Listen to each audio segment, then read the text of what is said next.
A missile attack on an apartment block in the western Ukrainian city of Lviv has killed at least 4 people. Children experienced the highest number of grave violations in conflicts in 2022, according to the UN's annual report. The WHO says climate change is a threat to health and health systems, as it calls on ministers and health experts for a conference in Budapest. The European Commission announces proposals for the relaxation of rules for gene-edited crops.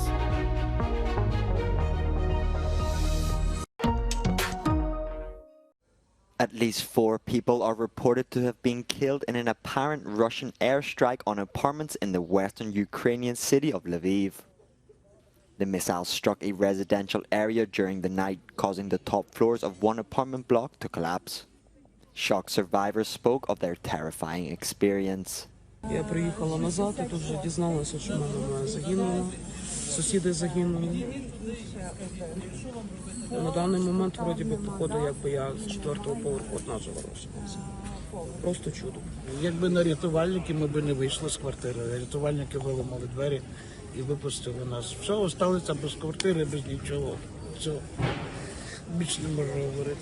Без нічого залишилося. Dozens of people were injured in the attack, which witnesses said involved at least 2 explosions. As day broke, rescuers were still searching for people in the rubble. It's feared the death toll may rise. It's been 1 month since vast swathes of the Kherson region were flooded due to the destruction of the Kakhovka Dam in southern Ukraine. The disaster forced thousands to flee and sparked fears of an environmental disaster.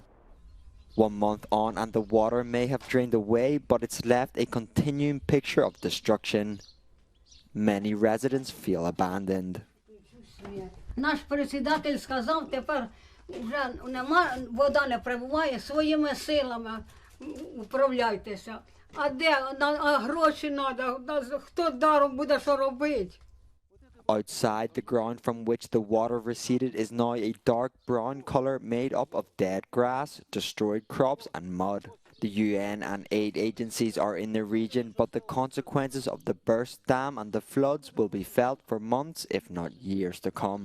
The situation at Zaporizhia remains tense as Kyiv and Moscow accuse each other of planning an attack on the nuclear power plant. The UN nuclear watchdog has called for transparency after Ukrainian President Volodymyr Zelensky accused Moscow of placing explosives on the roof of several power units in the complex. Meanwhile, Moscow's defense ministry says Russian forces have struck 3 Ukrainian army groups near Bakhmut. The report comes amid conflicting reports about fighting in the area.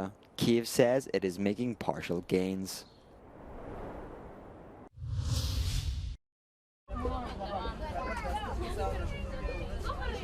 The UN has repeated its message that children are the first to suffer in any armed conflict.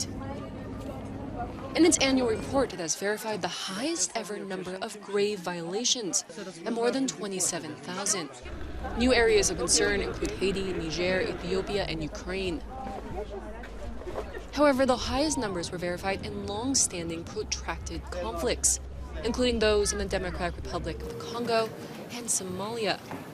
As is the case of the 3 girls, 1,165 children, almost all of them girls, were raped, gang raped, forced into marriage or sexual slavery, or sexually assaulted. Some cases were so severe that they resulted in the death of the victims. The crimes committed against these children are horrifying.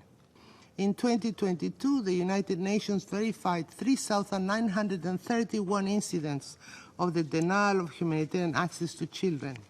Children are suffering and dying because of cruelty and indifference to their plight, because some political leaders and parties to conflict are simply failing to observe the principle of humanity in times of conflict. The report blacklisted Russia for its actions harming children during the war in Ukraine. It is the first time a UN Secretary Council permanent member has been blacklisted in the report.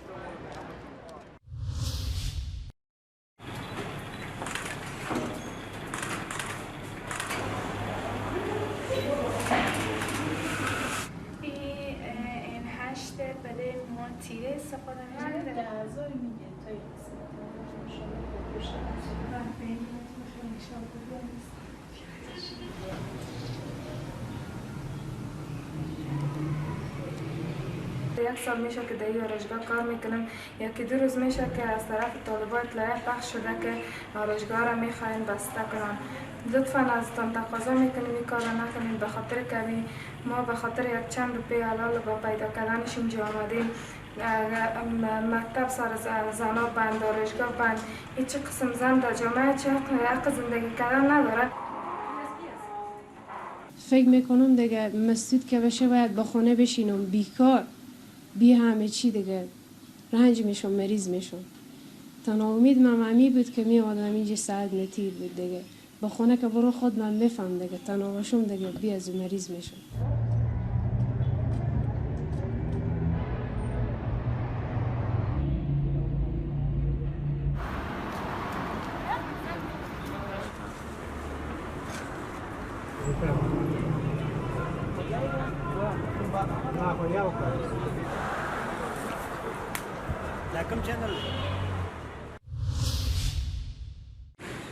Planet Earth sweltered for the 2 unofficial hottest days in human record keeping earlier this week. And while it's widely accepted to reflect a climate change crisis, it is also causing anxiety among health experts. Medical staff worldwide are facing a rise of heat-related illnesses and deaths. It's one of the reasons why the World Health Organization is holding its 7th Ministerial Conference on Environment and Health in Budapest. I always say the climate crisis is a health crisis. It is no setting back or has the potential to set back 50 years of progress in public health. I will give one example. 2 days ago, the world recorded the hottest temperature ever, 17.01 degrees Celsius as a global average. I mean, in our region last year, we saw the hottest summer with more than 20,000 people who needlessly passed away.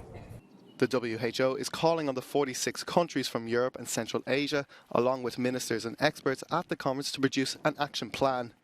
Countries must act, it says, to prevent the worst effects of climate change on our health and the functioning of our health systems.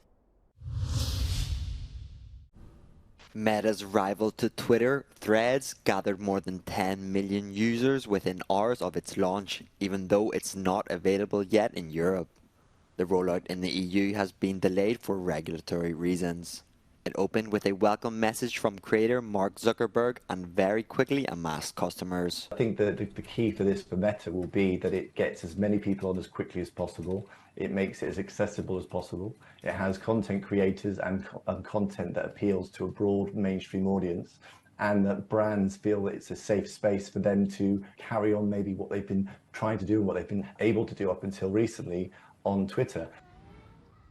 The launch comes just days after Twitter suffered its latest setback since being acquired by Elon Musk.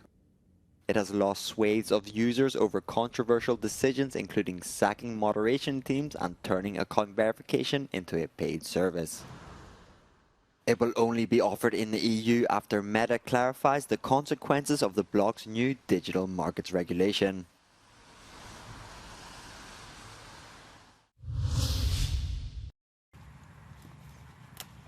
NGT. It's the new acronym that could spark passions, both good and bad, within the world of agriculture and health. On Wednesday, the European Commission presented its proposal to authorise and regulate so-called new genomic techniques. According to the Commission, these innovations could make it possible to develop plants that are more resistant to climate change and parasites. In short, NGTs can enhance food safety and make production more sustainable, benefiting consumers. And the seed industry says it agrees with the Commission. We can be much faster, we can be much more targeted, and with that we can probably also be cheaper. So we will be able to focus our breeding, and we will be able to focus on traits that really matter to farmers, to consumers. The principle behind these new genomic techniques is to mutate the existing genomes of a plant variety without adding genes from outside species. The Commission says that this innovation could, for example, halve the use of pesticides.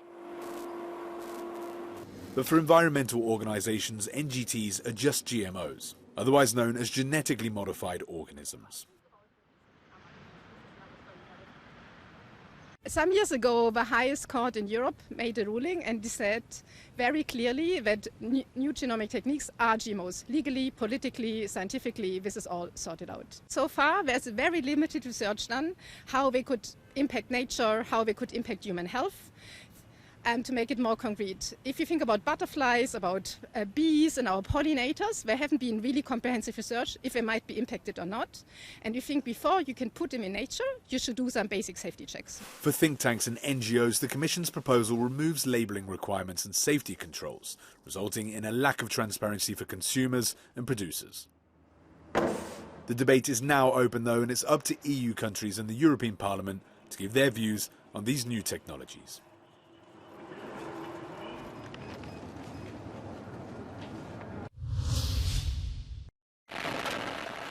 Ariane 5 has flown for the final time. The European heavy-lift space launch vehicle took off from the European Space Agency's launch pad in Kourou, French Guiana, carrying 2 satellites. About 2.5 minutes into flight, the vehicle's solid rocket boosters separated from the core stage, whose single engine continued burning, carrying the mission's 2 satellites skyward. Ariane's long career began way back in 1996. Its replacement, Ariane 6, is due to launch later this year.